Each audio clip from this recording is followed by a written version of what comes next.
Maganda umaga sa inyo, nandito na ang PBB News Update.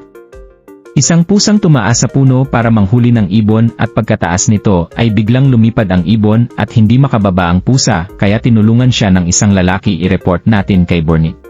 Makikita sa video ang isang pusang ito na nakatingin sa taas dahil may gustong kunin na ibon. At yung tumaas na ito ay hindi niya nahuli ang ibon. At makalipas ng ilang minuto ay hindi na siya makababa. Nagmistula, mukhang tarsier na siya sa itaas ng puno. Buti na lang may dumating na lalaking nakadilaw para tumulong.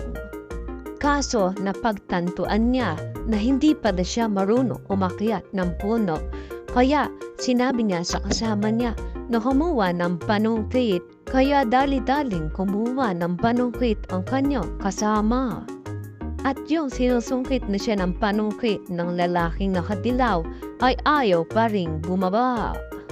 Kaya dali-dali itong tumaas para masungkit si Buknonoy. At yung nakataas na ito ay hindi pa rin niya masungkit si Buknonoy. Kaya dali-dali na siyang bumaba. Para matignan si Buknonoy kung nakababa na ba. Dali-dali nang bumaba ang lalaking ito para makita kung nakababa na ba si Buknonoy. At biglang binato ang cameraman ng PBB News Update. Kaya tignan natin kung makakababa ba si Buknonoy.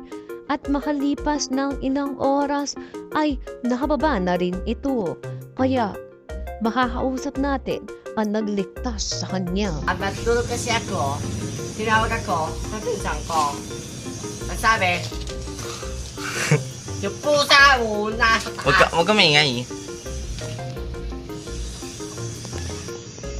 Kaya nagpapahinga na ngayon ang pusang si Buknoy sa pinakamalayong ospital. Kaya hanggang dito na lang. Balik sa iyo dyan.